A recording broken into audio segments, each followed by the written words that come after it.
أعوذ بالله من الشيطان الرجيم بسم الله الرحمن الرحيم قيل يا نوح اهبط بسلام منا وبركات عليك وعلى ممن معك وأمم سنمتعهم ثم يمسهم منا عذاب أليم تلك من أنباء الغيب نوحيها إليك ما كنت تعلمها أنت ولا قومك من قبل هذا فاصبر إن العاقبة للمتقين. نئی درس کی انشاءاللہ العزیز سورۃ ہود پارہ نمبر 12 رکوع نمبر 4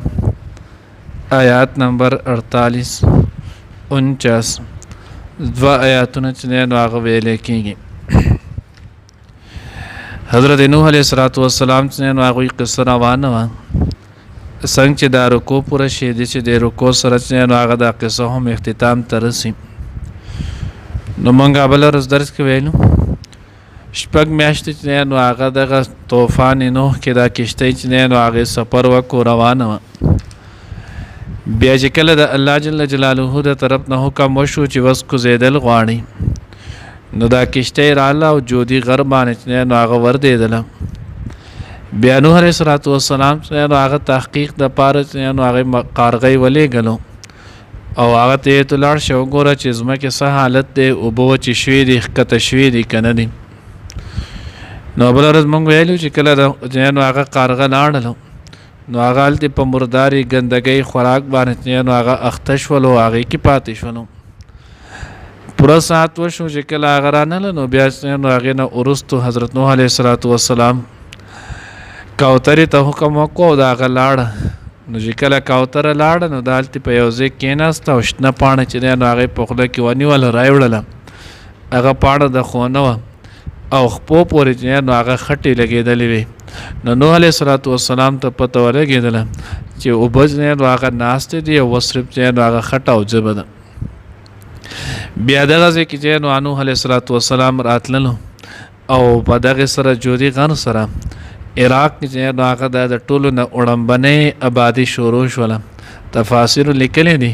چې دغه ځای ته چې نو هغه دغه اولنی کم ښار چې جوړ شو د هغې نوم اوسه پورې هم دقه چلیږي. سوق سمانین چې نو هغې ته ویلی کېږي. سوق معنی بازار، سمانین معنی اتیا. نو دغه اتیاو کسان حضرت نوح علیه السلام د هغه 3 زامن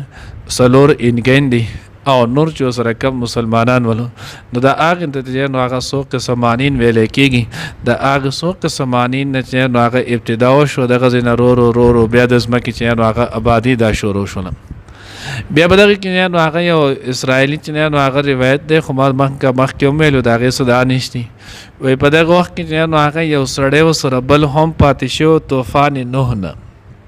نو بیا به هغې کې دوه قوله ذکر کړي خو دا دواړه قوله چې نو هغه اسرائیلي دي خطا دي. نو یو قول چې نو هغه دا ذکر کړی چې اوج بن عنق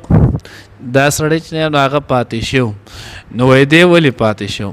نو وایي طوفان نوح چې د هغه د غرونو سرونو نه هم بیا دومره اوچت شو څنګه چې بله ورځ موږ روایت کې ویلو 15 گز یا 40 گز. که 15 گز هم شي نو 15 گز موږ ویلو چې په 1 گز هغه شرعي دا چې نو هغه پټ په اعتبار سره 18 انچي 1.5 فوټي. نو په هغې کې د هغه اوبه د هغه چې نو هغه صرف زنګونانو ورونو پورې را رسېدلي وې دی نو ډوب کړی. ځکه خدا خبر چې نو هغه خطا ده سره ځکه چې طوفان نوح چې غرونه یې وړلی شول هغې هر څه دا کولی شو نو دی هم کولی شو. دویم چې نو هغه قول یو ذکر کړی وی دی په دې وجه باندې چې نو هغه بد شوی ولو چې نوح علیه السلام کله کشتۍ را جوړوله نو د هغې دپاره د غټ سلیپرو چې نو هغه ضرورت ولو. نو وایي ده اوس سره په هغې کې لاس او اخلاص کړو نو دی په دې وجه باندې چې نو هغه بد شو. بهرحال د دې دواړو هېڅ حقیقت چې نو هغه نشتي. نوح علیه السلام چې نو الله پاک ورته ووایي دغه ښار ته چې نو هغه رالل.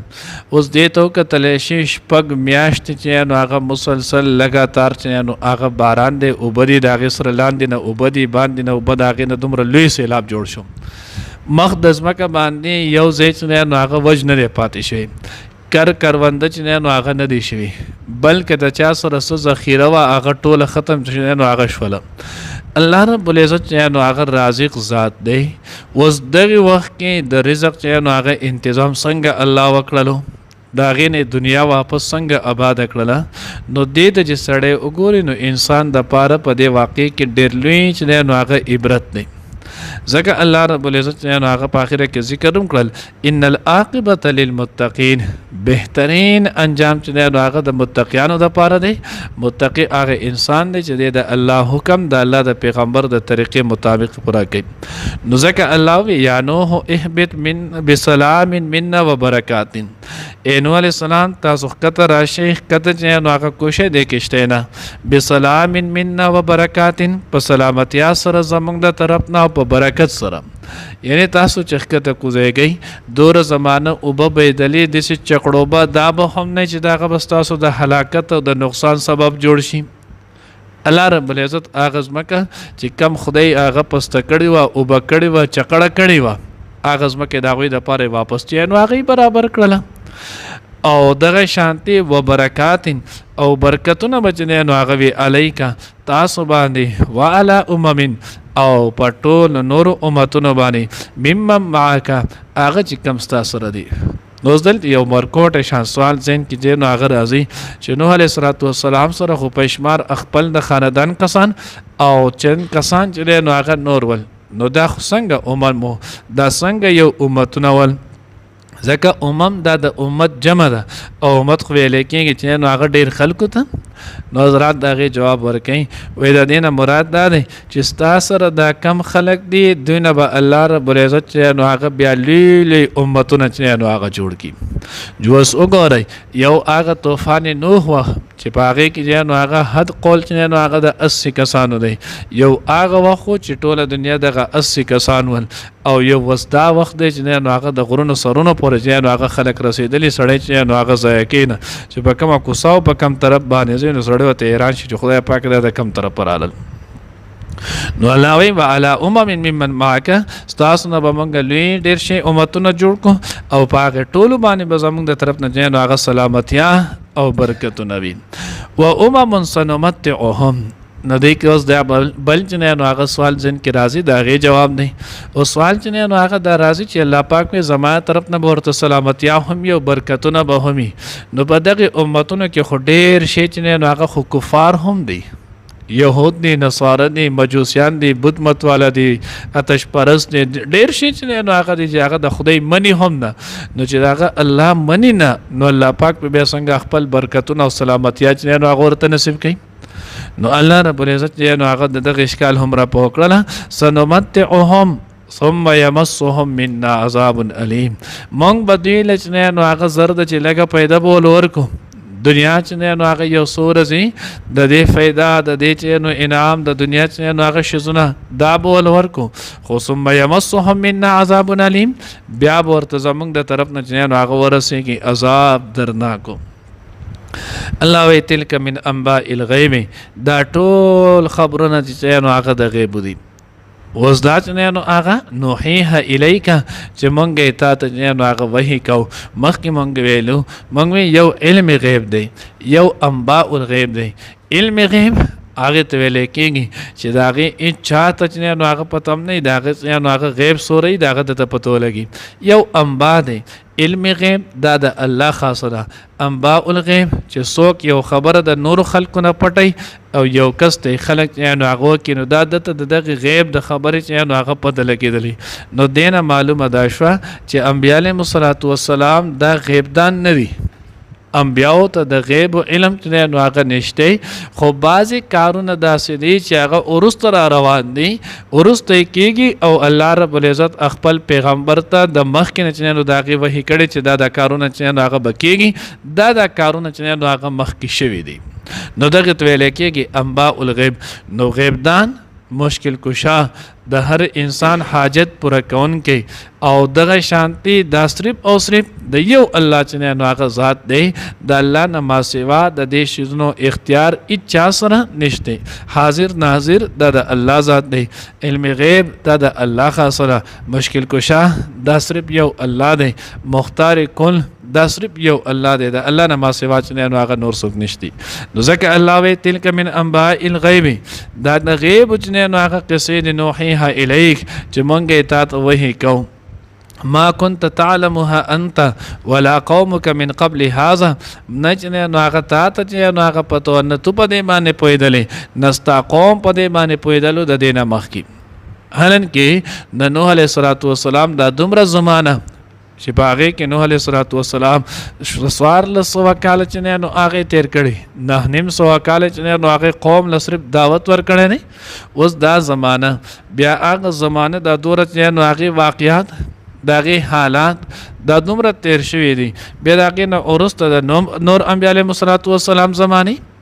دا دومره وخت پدې کې تیر شوی چاته چې استاد قوم جنو عربو تم پته نو تاسو ته پته نو ځکه د ټولو خلکو ته پته رہی چې حضور علیه السلام یو صفت نه هغه سوال امي ولو انپڑھ نو چې کله د الله پیغمبر صفت داولو چې الله پیغمبر چا نه یو تور ټکه هم نو ویلې نوې زده کړي اوس د هغه وخت د هغه ټوله چې نو کارګزاري دا غوي واقعیت نو هغه بیانای نو دا صرف او صرف د وحی په ذریعہ بیانای او وحی چې چاته کېږي هغه ته پیغمبر ویلې کېږي نو دی واقعا دوه خبرې چې نو هغه د آیات نه معلومیږي او دا د ټولو اصل او خلاصه چې نو هغه دا یو چې نو هغه دا معلومه شوله کدی تا منی او کنه خود د الله پیغمبري ځکه تا ته چې د دې غیب وحی شوی ده او تا دې ته دا واقع بیان کول دوی ته بخپله هم نو معلومه کم تفصیل سره چې تا دوی ته دا غټوله قصه نو هغه بیان کړه نو دا وحی شوی ده او وحی چې چاته کېږي هغه ته پیغمبر ویلې کېږي نو لہذا دا چې نو هغه ته د الله پیغمبري کدی منی او کې نه منی دویم چې نو هغه خبره د معلومیږي نو دویم په دغه بل آیات نو د آیات په د دویمه جمله کې داغه نه پته لګي فصبر ان العاقبه للمتقین الله وی تو صبر کوا بهترین انجام چې نو هغه د صبر کوونکو د پاره متقینو د پاره دی نو دینه دویم خبر چې نو هغه معلومه شوله چې ګوره دی بد د ټولو خبرو باوجود چې تا ورته دا غیبی خبره چې نو هغه هم وکړلې دا واقعیات ورته هم بیان کړل د دوی خیرخواهی هم کې د دې چې نو د دنیا او د آخرت چې نو هغه د فلاح هم چې نو فکر باندې چې دې ته دنیا هم خوشوي د دې آخرت هم د دې خوشوي دا ټولي خبرې به تو کې د باوجود به دې بیا هم ته اذیت او تکلیفونه چې نو هغه بدر رسي نو آس نه چرته ته په دې خپشه نوح علیه السلام ته وګوره 900 کال دغه د قوم دغه خیرخواهی چې نو هغه کړی ده د خلکو د دنیا او د آخرت چې نو هغه د فلاح او د کامیابی چې نو هغه سوچ کړی نه او دی په دغه 900 کال سراسر دغه چې نو هغه مخالفت کړی دی او دغه ته اذیت او تکلیفونه چې نو هغه رسول دي خو نوح علیه السلام پاغه صبر کړی دی نو تاسو هم نو عقد دی چې تی هم د شانتی د دې په اذیتونو او تکلیفونو باندې صبر وکړه کامیابی به چای کامیابی به همیشه چې نو هغه د حق وي د حق نه چرته هم څوک چې نو هغه ګټلې نشي حق ته چې نو هغه ظاهري تور باندې ارضی تور باندې شکست چې نو هغه میلاوي دی شي خو چرته هم چې نو هغه حقيقي تور باندې حق چې نو هغه مغلوبه کېدی نشي او بیا وګوره نوح علیه السلام چې نو اخرنه انجام داو شو نوح علیه السلام چې نو هغه کامیاب شولو هغه قوم د هغه ټول هر څه اسباب سره چې نو هغه ناکام شولو هغه ته مونږ وی چې لاړ شي تاسو په برکتونو او سلامتیا سره چې نو هغه آباد شي د قشانتی به تاسو کامیاب او کامران به دا مکه مشرکان چې نو هغه به دوی نیس او نابود شي او بدر کې الله پاک وکړل الله رب العزت خپل پیغمبر له مدینه منوره چې نو هغه ورکړه دنیا برکتونه او سلامتونه او هر قسم چې نو هغه انعامات الله پاک ول ورکړل نو ځکه الله وی فصبر صبر چې نو هغه کوه ان العاقبه للمتقین یقینا بهترین انجام چې نو هغه د متقینو د پاره دی الله دې موږ ته دغه تقوا چې نو هغه نصیب کړي قیل حکم اویل شولو حکم وشولو یا نوح اے نوح علیہ السلام احبتو کشا بسلام پا سلامتی آسر مننا زمونگ دا طرفنا و برکاتن و پا برکتن سر علیک پتا باندی و علا امم او پاغی امتن بانی ممم معاکا چستا سر دی و امم او سا امتن نور سنمتعهم کموتا چزر دا پیدا بور کڑمونگا ثم یمسوهم بیابا مونگا غیچنو آغا ورسو واغیتا یا ورسینگی باغیتا مننا زمونگ دا طرفنا عذاب عذاب علیم درناکو تلک من انباء الغیبی دا ټول خبرونه دي د غیبو نوحیها الیک چې موحی کو مونږ تا ته ما كنت تعلمها نه چې نو هغه تا ته پته ودرې نه تو پوهېدلې په دې باندې انت توی ولا قومک او نستا قوم من قبل هذا د دې نه وړاندې یعنې کمې پورې چې مونږ وحي نه وکړي فاصبر پس صبر کوه ان العاقبة بېشکه بهترین انجام للمتقین د پرهیزګارو دپاره دی